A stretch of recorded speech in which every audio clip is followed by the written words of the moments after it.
जमात पंजुम उर्दू बाल भारती सबक नंबर 6 गपबाजी की सज़ा। मुसन्निफ़ा इस्मत चुगताई।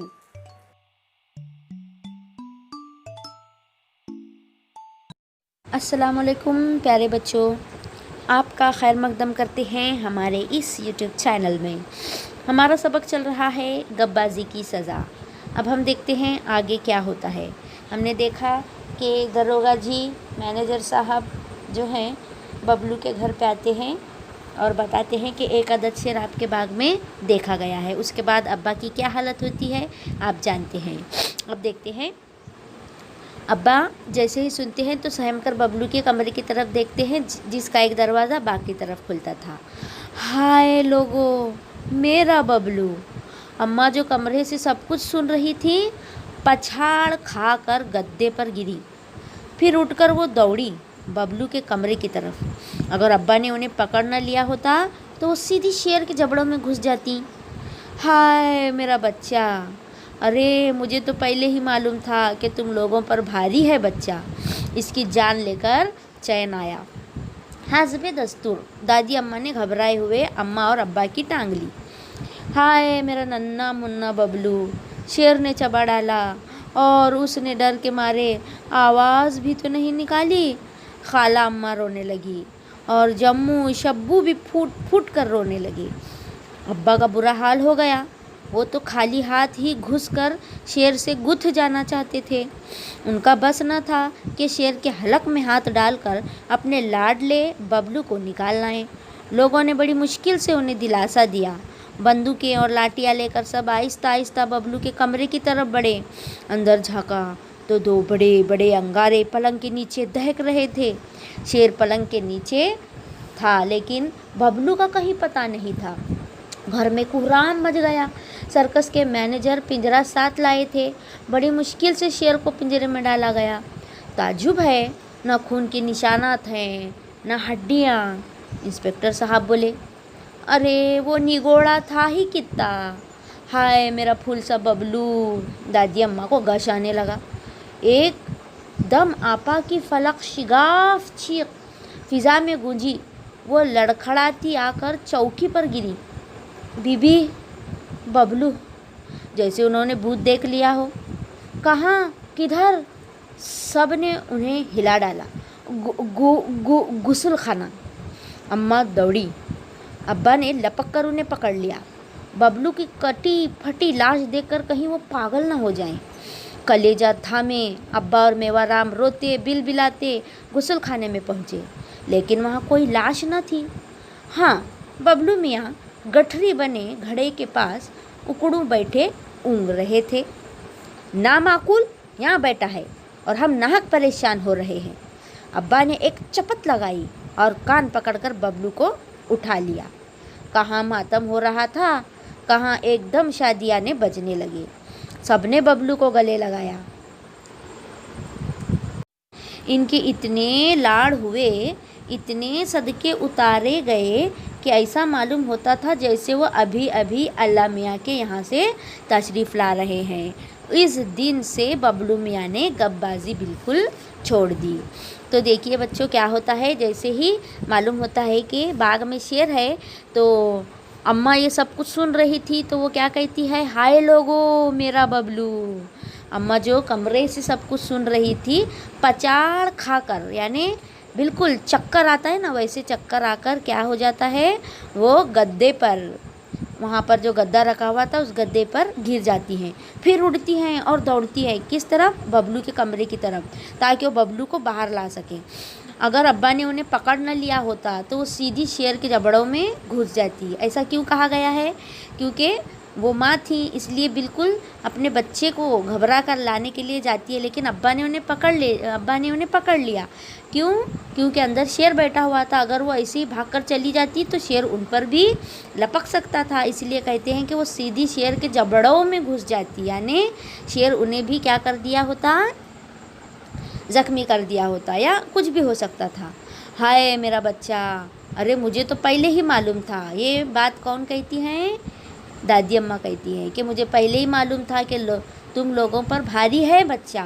तुम लोगों पर भारी है बच्चा, यानी तुम्हारे ऊपर बोझ बन गया है ये बच्चा, इसकी जान लेकर चैन आया, यानी तुमने इसकी जान ले ली है। इस तरह से दादी अम्मा हस्बे दस्तूर यानी हमेशा की तरह अम्मी और अब्बा की टांग ली। टांग लेना यानी डांटना, बुरा भला कहना। अब अब्बा का क्या उसके बाद, हाय मेरा नन्ना मुन्ना बबलू, शेर ने चबा डाला। और उसने डर के मारे आवाज़ भी तो नहीं निकाली। अब खाला अम्मा भी वहाँ पर थी, वो भी रोने लगती हैं कि बबलू ने डर के मारे आवाज़ भी नहीं निकाली और शेर ने उसे क्या कर डाला, चबा डाला।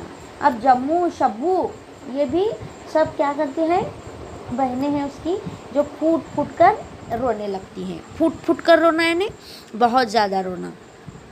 अब्बा का क्या हाल हो गया, बहुत बुरा हाल हो गया। वो तो खाली हाथ ही घुसकर शेर से गुथ जाना चाहते थे। खाली हाथ यानी बगैर किसी जो है हथियार के, वो गुथ जाना चाहते थे यानी शेर से लड़ाई करना चाहते थे और अपने बच्चे को शेर के हलक में हाथ डालकर वापस लाना चाहते थे। लेकिन लोगों ने बड़ी मुश्किल से उन्हें दिलासा दिया। दिलासा देना यानी उन्हें तसल्ली दी। बंदूकें और लाठियाँ लेकर सब आहिस्ता आहिस्ता बबलू के कमरे की तरफ बढ़े। यानी जिनके भी हाथ में लाठियाँ थी और बंदूकें थी, पुलिस वाले और कांस्टेबल, ये सब बबलू के कमरे की तरफ बढ़ते हैं और अंदर जैसे ही कमरे में झांकते हैं तो क्या देखते हैं, दो बड़े बड़े अंगारे पलंग के नीचे दहक रहे थे। अंगारे यानी आग के गोले जिसे कहेंगे, दहकना यानी सुलगना। तो अब यहाँ पर अंगारे किसे कहा गया, शेर की आँखों को कहा गया है जो चमक रहे थे। शेर कहाँ था, पलंग के नीचे था, लेकिन वहाँ बबलू का कोई अता पता नहीं था। तो घर में कोहराम मच गया। कोहराम मच जाना यानी शोर मच जाना, बहुत शोर मच गया, हंगामा मच गया कि किसी तरह से सर्कस के मैनेजर साहब जो है साथ में पिंजरा लाए थे और बड़ी मुश्किल से शेर को उन्होंने पिंजरे में डाल दिया। अब सब लोगों को ताज्जुब हो रहा था, इंस्पेक्टर को भी ताज्जुब हुआ। तो उन्होंने क्या कहा, ना यहाँ पर खून के निशानात हैं ना हड्डियाँ हैं। अगर बच्चे को शेर ने खा लिया होता तो खून के निशानात होते, हड्डियाँ होती। तो ये सुनते ही दादी अम्मा क्या कहती हैं, अरे वो निगोड़ा था ही कितना। निगोड़े का मतलब होता है नाकारा, निकम्मा जिसे कहेंगे। तो दादी क्या कहती हैं कि वो ना जो है निगोड़ा था ही कितना, बहुत ही छोटा था, दुबला पतला सा था। हाय मेरा फूल सा बबलू, ये कहकर दादी अम्मा को भी गश आने लगता है, चक्कर आने लगती है। एकदम आपा की फलक शिगाफ चीख। अब फलक शिगाफ चीख यानी तेज़ चीख, बहुत तेज़ी से वो चीखती हैं और वो उनकी चीख फ़िज़ा में गूंजती है। फ़िज़ा में गूंजना यानी बहुत ज़ोर से उन्होंने चीखा, इसलिए ऐसे कहा गया है कि उनकी फलक शिगाफ चीख यानी तेज़ चीख फ़िज़ा में गूंज गई। और वो लड़खड़ाती, लड़खड़ाना यानी भी बिल्कुल ऐसे चक्कर आना जिसे हम कहते हैं, लड़खड़ाती हुई आकर चौकी पर गिरी। चौकी यानी बैठने की जो चौकी होती है उस पर आकर वो बैठ जाती हैं और क्या कहती है, बीबी बबलू, जैसे उन्होंने भूत देख लिया हो। अब वो किसको कहती है, आपा माँ को कहती है बीबी, और क्या कहती है कि बबलू, जैसे उन्होंने बबलू का भूत देख लिया हो। क्योंकि इनकी नज़र के सामने अभी बबलू आया नहीं था, सब लोग क्या समझ रहे थे कि बबलू को शेर ने खा लिया है, इसलिए वो ऐसा लगता है जैसे उन्होंने बबलू का भूत देख लिया हो। कहाँ किधर, सब ने उन्हें हिला डाला, सब पूछने लगे कहाँ है कहाँ है, लेकिन उनके मुंह से आवाज़ ही नहीं निकल रही थी, वो सिर्फ गुस्ल खाना इस तरह से बोल देती हैं। तो अम्मा फ़ौरन दौड़ जाती हैं, फिर अब्बा उनको लपक कर पकड़ लेते हैं। क्यों, अब्बा को ऐसा लगता है कहीं बबलू की कटी फटी लाश देखकर वो पागल ना हो जाएं, यानी दीवानी ना हो जाएं देखकर। कलीजा थामे यानी अपने दिल को दिलासा देते हुए, कलेजा थामते हुए अब्बा मेवा राम रोते बिलबिलाते गुस्ल खाने में पहुँचे। सबको यही लग रहा था कि अब बबलू का जो है यानी ज़िंदा रहना मुश्किल नहीं है, वो ज़िंदा नहीं होगा। सब रोते बिलबिलाते गुस्ल खाने में पहुंच जाते हैं और वहां जाकर देखते हैं तो उन्हें कोई लाश नज़र नहीं आती। बबलू मियाँ दिखाई देते हैं जो गठरी बने हुए घड़े के पास उकड़ू बैठे ऊँग रहे थे, यानी बाथरूम के अंदर थे ये और बिल्कुल उकड़ू बैठ कर ऊँग रहे थे, यानी उन्हें नींद आ रही थी ना। तो नींद आती है तो हम भी ऐसे ऊँघते हैं ना, उसे कहते हैं ऊँघना। यहाँ पर तस्वीर में देखिए बबलू मियाँ ऊँघते हुए गठरी बने बैठे हुए घड़े के पास नज़र आ रहे हैं। नामाकुल यहाँ बैठा है। नामाकुल यानी नाकारा, बेकार जिसे हम कहेंगे, यहाँ बैठा हुआ है और हम नाहक परेशान हो रहे हैं। नाहक यानी बिला वजह हम लोग परेशान हो रहे हैं। हम समझ रहे हैं कि बबलू को शेर ने खा लिया है। अब्बा ने एक चपत लगाई। चपत लगाना यानी एक ज़ोर की थप्पड़ लगाना जिसे कहेंगे, और कान पकड़ा और बबलू को उठाया। इस तरह से बबलू के सही सलामत जिंदा सलामत रहने की वजह से जहाँ मातम हो रहा था, जहाँ लोग रो रहे थे, वहाँ पर एकदम से शादियाने बजने लगे। शादियाने बजना यानी खुशी का माहौल हो गया। सब बबलू को सही सलामत देखकर खुश हो गए। सब ने बबलू को गले लगाया। उनके इतने लाड हुए। लाड होना यानी सब ने इतना प्यार किया उनको, और उनके सदके उतारे गए। सदके उतारना यानी जब कभी हमें मुसीबत आती है तो हम क्या करते हैं, सदका देते हैं, सदका निकालते हैं पैसे की शक्ल में, अनाज की शक्ल में।